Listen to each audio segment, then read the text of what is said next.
Hi, my name's Esme. I'm the Young Persons Team Manager at Bromley Changes, and we're the local drug and alcohol service for any young person up to the age of 18 years old that lives in Bromley. And I want to talk a bit about vaping. A vape or an e-cigarette is disposable, but they're not strictly recyclable devices. And they're designed to inhale, puff, and exhale vapour containing both nicotine and flavouring. In the UK, vapes are still legal and they're age restricted. They should only be sold by retailers following strict age verification, so that's challenge 25. Compliant devices should have a tank of 2 mil max, and to estimate that's around 600 puff. But obviously the amount everyone can puff out of that varies. So as a note, anything you notice on the shelf that has a larger tank capacity or more nicotine content in than 2 mil is likely illegal, and it should come with a health warning, but it won't. So vapes continue to be promoted for adults as safer alternatives to smoking. And that's just because it's intention that for us adults, we're going to use vapes as a way to stop smoking and phase down existing nicotine habits and addictions.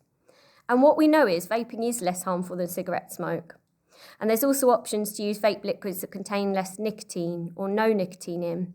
And that's helpful because it can support adults who don't get on with things like gum or patches. And they can satisfy some of those other smoker cravings, so the more ritualistic habits of smoking, which involve puffing on something. It needs strongly pointing out, really, that vaping isn't healthy. And even if vapes come in fruit flavours, they definitely don't count as one of your 5 a day. Vapes are stop smoking tools, but now this is the scary bit. They've caught on as standalone substance use trends amongst young people, and young people have become recreational users of them. So children and young people are enticed by vapes because they're attracted to things like the sensory experience. And that's about how it tastes, and because vapes come in fruit and dessert flavours, not just nicotine. It's a visual spectacle, blowing clouds of sweet-smelling vapour around you. It's about the design and how attractive an e-device is now. And if we think about it, it's the right shape for a young person to hide away in a pencil case or a coat pocket and use covertly inside or at school. And in reality, vapes are being marketed in a way that's really desirable to an underage consumer base. And I'll just give you an example. Vaping liquid flavours. So these names are really appealing to young people. And that's not so different to how the cannabis market pushed Cali weed on a younger consumer base, with the names such as cookies and gelato and apple fritter and wedding cake. Tastes good, right? And then you've also got communication channels like TikTok flooded with vape advertising campaigns. And the research is telling us that young people are hyper aware of those. Action on Smoking and Health recently completed a large-scale survey on vaping, and the results highlighted a whopping 71.5% of young people who'd ever used a vape had seen the e-cigarette promoted online, and TikTok was the most commonly reported source. So really, what's the concern about young people vaping? Number 1, there's an increase in enforcement action, and that involves more proactive partnerships between the police and trading standards in Bromley, which means you could face a criminal charge for attempting to buy a child a vape. And you may feel like you've got legitimate reasons to do so, such as you feel like your young person will attempt to ask another adult they don't know to buy a vape for them, or your young person has persuaded you they're going to smoke otherwise. But if you attempt to buy a vape for a young person under the age of 18 years old, that's a criminal offence, and it's called a sale by proxy, and that carries a fixed penalty of up to £2,500. To put that into a meaningful context, for an average family in the UK, given the cost of living increases, that's the current equivalent of an energy bill for a year. Number 2, e-cigarettes are a huge environmental threat. So while cigarette butts continue to be the biggest man-made litter in the sea, we've got e-vapes creating 4 different types of waste. That's the packaging, the cartridge, the battery, and the e-liquid container. And none of these waste types are easy to dispose of, and you may see them littered across the borough. So there's an estimated 1 to 3 billion unrecycled parts in the environment. And on top of that, some of that waste is toxic because of the lithium-ion battery. So we've got vape parts out there which are toxic, that could also be chewed up and consumed by pets or malfunction and pose a big fire risk. Number 3, being moderate about how much nicotine you use is absolutely doubly hard with a vape. Aside from the compulsive redosing, so that's puff after puff, it's really hard to keep count. So if you think about it, you buy a packet of cigarettes and you'll have literal physical evidence of how much you've smoked.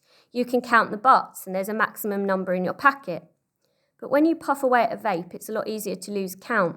And one vaping liquid in a single-use device is equivalent to multiple packets of cigarettes, around 2.5. So the temptation is, without needing to refill your supply, you'll puff the container till it's empty. Number 4, the desirability of vapes. That's providing criminals with opportunities to exploit young people. And there's reports in the media of vapes being offered for free to children by adults who intend to groom them, enticing them to commit drugs-related criminality. Number 5, vapes have been found to contain other ingredients, and these are either unfit for human consumption, so not been through safety testing, or where the vaping liquid has been found to contain illegal drugs, and actually that's very hard to tell from appearances. So the drugs we know that have been found in vapes, there's pure THC liquid, which could cause someone to feel really agitated or paranoid, and in extreme circumstances feel really sick and cause rapid changes to their heart rate. And it could accumulate in a young person needing urgent medical help. Vapes could also contain drugs that have fatal overdose potential, like synthetic cannabis, known as spice, of which you only need a trace amount to feel high. And the side effects of using too much are very different to cannabis. It's dangerous. You could experience a coma, heart attack, or a stroke. Anecdotally, we've had reports of young people in Bromley smoking a friend's vape that's contained synthetic cannabis. What I've just outlined here provides a moral imperative for us legal-age consumers. How can we prevent young people picking up a vape? What can we do? If you know a shop selling vapes to underage young people, this can be reported to Bromley Council via trading standards. You also need to consider, how do children or young people in your household experience your attitude to vaping? If you're a vapor, are there any unintended messages about why you use a vape? Do you like the colours and flavours too? Does that make it sound harmless to a young person? And if you or another adult in the house is vaping, can you establish some boundaries about your house being a vape-free space for everyone? We know young people are curious and capable of making well-informed risk assessments when it comes to substances. So instead of just saying no, could you explain why you don't want them to vape and why it is you're vaping? Does a young person understand this is to help you phase out a harmful and addictive nicotine addiction? And in this situation, it could be useful to share if you've got any regrets about smoking or what your goals for using a vape are. Do you want to be smoke-free? Young people are going to be responsive to being educated more about vapes and you being able to prove your point. So it's worth you being armed with resources. How can you educate your young person on vaping? Even online vaping shops will have advice on how to spot the fakes. And there's lots of online calculators you could use with your child to see how many cigarettes their daily vaping is equivalent to, or what their spend on vapes equates to. If your child is using a vape, it's also good for you to know, could I spot a nicotine addiction and where would I go for support? So your local GPs will be able to offer brief advice and guidance on stop smoking and smoking cessation. But if your young person is nicotine addicted, you also may notice nicotine-seeking behaviour. Is it the last thing your young person does at night or the first thing they pick up in the morning? Is the young person finding it hard to focus or concentrate or manage their mood when they aren't able to vape? Have you noticed a deterioration in behaviour or signs of physical agitation when someone prevents them from vaping? Do you think they're overspending on vapes, and are you feeling the pressure to provide them with money to spend on a vape or buy them a vape? If you have any of these worries, it's worth you seeing a GP, and you could also contact us at Bromley Changes for advice for you and your family. And lastly, because vapes are a relatively new trend, the emergence of health-related harm is still being explored. So it's really worth reporting any adverse, nasty reactions to vaping you or your child have experienced via the government Yellow Card Adverse Reactions Reporting Scheme online. This could prevent other young people being harmed by certain flavours or branded vapes, some of which could contain other legal drugs. Thank you for listening.